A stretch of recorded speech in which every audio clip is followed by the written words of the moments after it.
I'm not the only kid who grew up this way. Surrounded by people who used to say that rhyme about sticks and stones. As if broken bones hurt more than the names we got called, and we got called them all. So we grew up believing no one would ever fall in love with us. That we'd be lonely forever. That we'd never meet someone to make us feel like the sun was something they built for us in their tool shed. So broken heartstrings bled the blues as we tried to empty ourselves so we would feel nothing. Don't tell me that hurts less than a broken bone. That an ingrown life is something surgeons can cut away. That there's no way for it to metastasize, it does. She was 8 years old. Our first day of grade 3 when she got called ugly. We both got moved to the back of class so we would stop getting bombarded by spitballs. But the school halls were a battleground where we found ourselves outnumbered day after wretched day. We used to stay inside for recess because outside was worse. Outside we'd have to rehearse running away or learn to stay still like statues, giving no clues that we were there in grade 5. They taped a sign to the front of her desk that read, "Beware of dog." To this day, despite a loving husband, she doesn't think she's beautiful because of a birthmark that takes up a little less than half her face. Kids used to say she looks like a wrong answer that someone tried to erase but couldn't quite get the job done.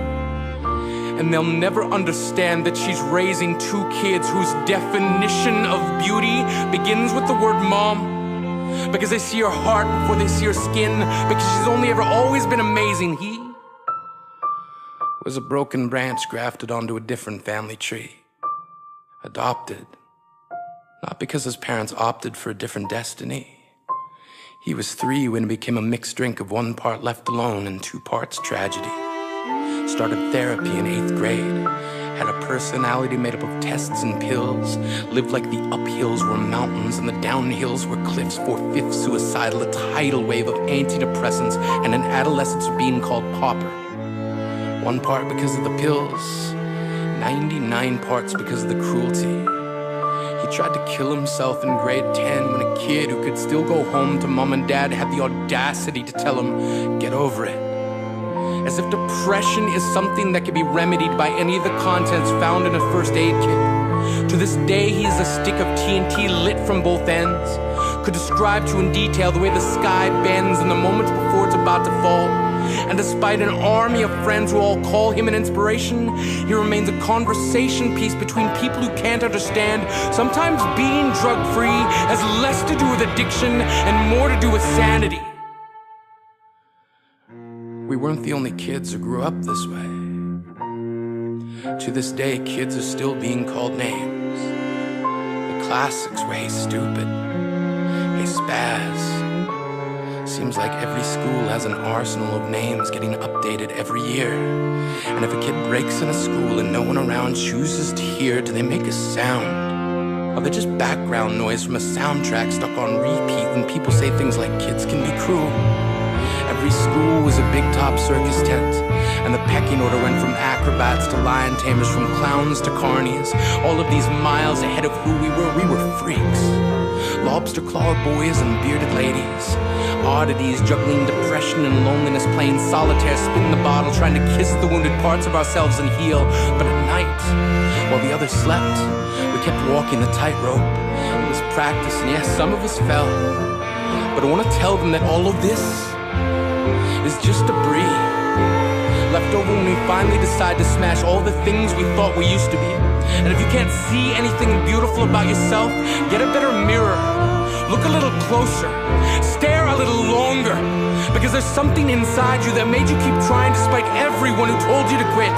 You built a cast around your broken heart and signed it yourself. You signed it. They were wrong.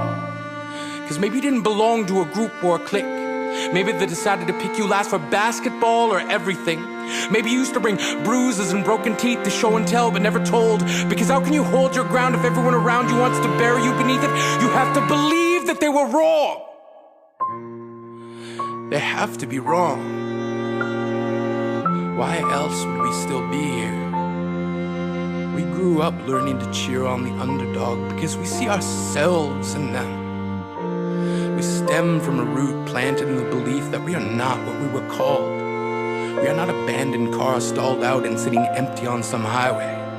And if in some way we are, don't worry.